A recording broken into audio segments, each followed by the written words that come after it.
Fidèle à ses habitudes, la direction du Parc national de la Pendjari vient nous faire le point trimestriel des actions menées au cours de ces 3 derniers mois en ce qui concerne les actions d'appui au développement communautaire autour du Parc national de la Pendjari au titre du 2e trimestre 2024.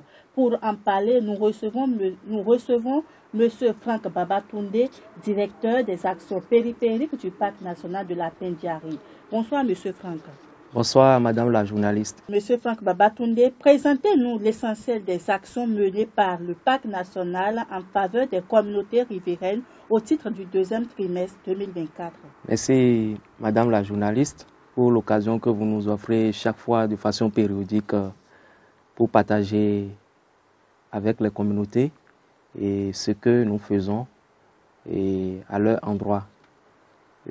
Pour le compte du 2e trimestre de l'année 2024, je dirais que la direction du Parc national de la Pendjari a mené comme activité à la périphérie du parc la mise en œuvre du plan d'utilisation des terres au niveau de la zone d'occupation contrôlée dans 4 villages pilotes.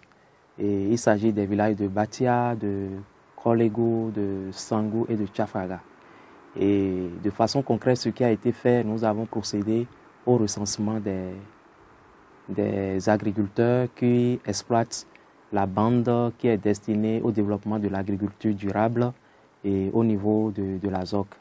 Et ce recensement a permis de dénombrer 85 parcelles d'une superficie d'environ 338 hectares appartenant à 84 personnes.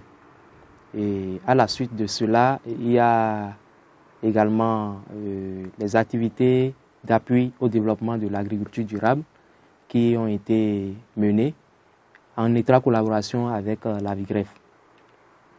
Et nous avons mis à la disposition de la VIGREF pour accompagner les agriculteurs qui font la promotion de l'agriculture durable et la promotion des cultures biologiques, le tracteur de la direction du parc pour faciliter le labour à bonne date et l'installation des cultures. Et ce tracteur a permis d'emblaver 65 hectares de parcelles pour abriter les cultures biologiques. L'activité se poursuit actuellement.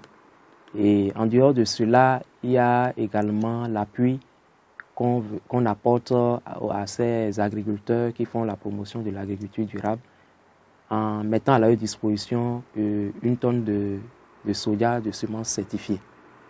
Donc, c'est pour pouvoir les accompagner à développer cette chaîne de valeur qui apporte de revenus à ces derniers.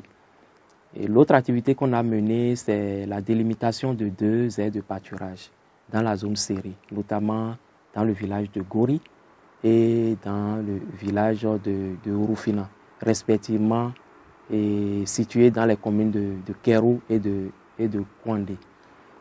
L'objectif, c'est de faire en sorte que les éleveurs de ces localités puissent avoir une zone de pâturage pour leur cheptel et régler les problèmes de conflit entre agriculteurs et éleveurs.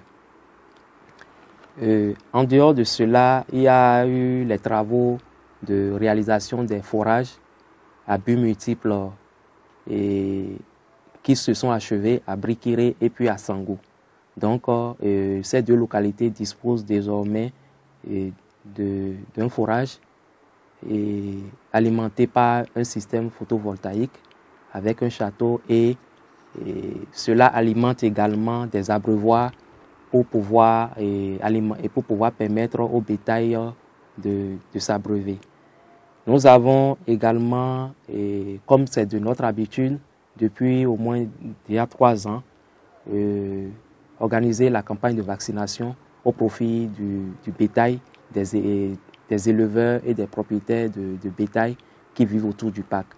Et nous avons pu vacciner 14 000 têtes de bœufs et organiser également la pêche sur la Magou pour permettre à ce que ceux-là qui vivent de cette activité soient impactés.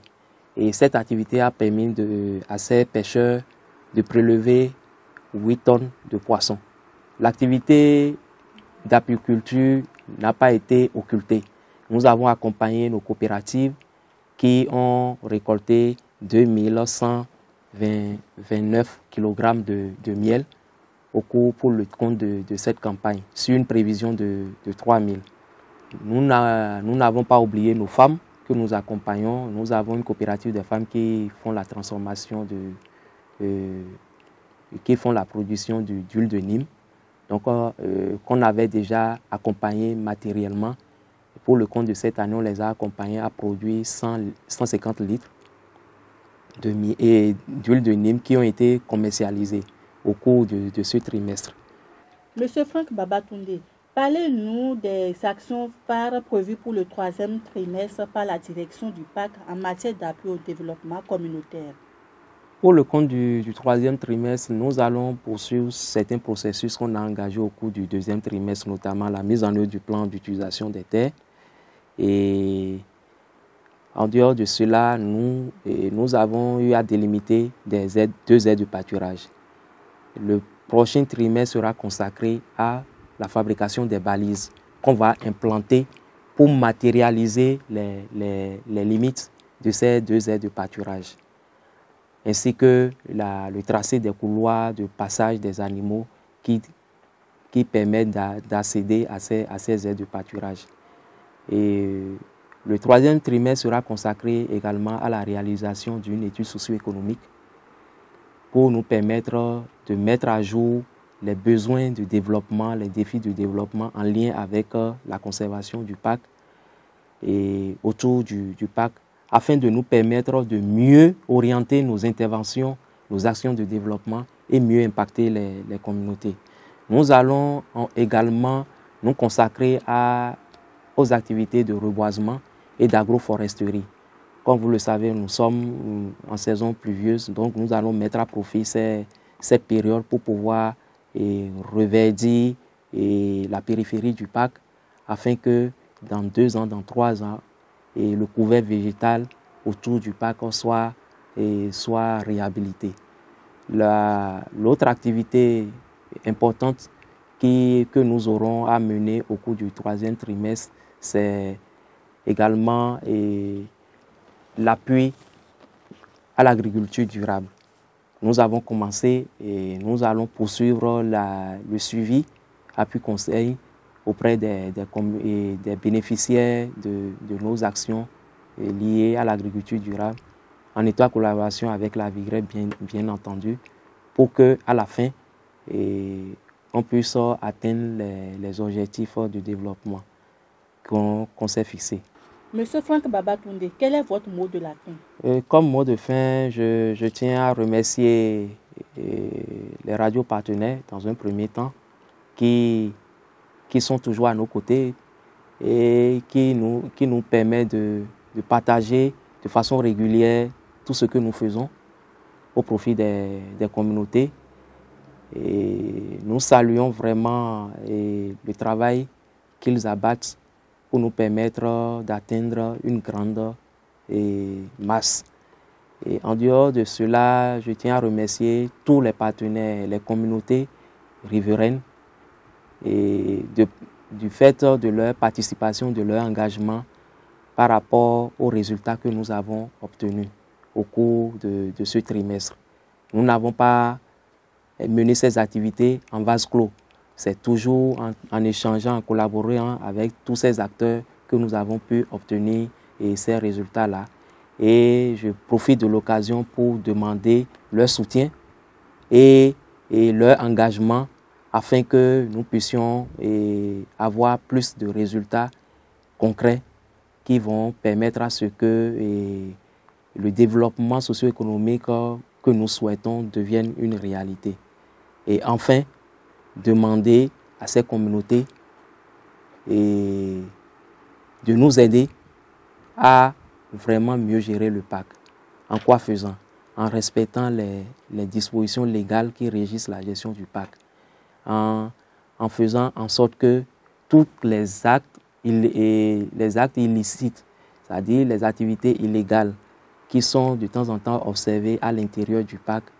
Et il va falloir que ces communautés sensibilisent leurs proches pour que ces activités-là, illégales-là, puissent diminuer. Voilà, c'est tout pour cette émission qui a eu pour thème compte rendu des actions d'appui autour du parc national de la Pindiari au titre du deuxième trimestre 2024. Merci à vous, chers invités. Merci également à vous, chers auditeurs. À la prochaine pour un autre numéro.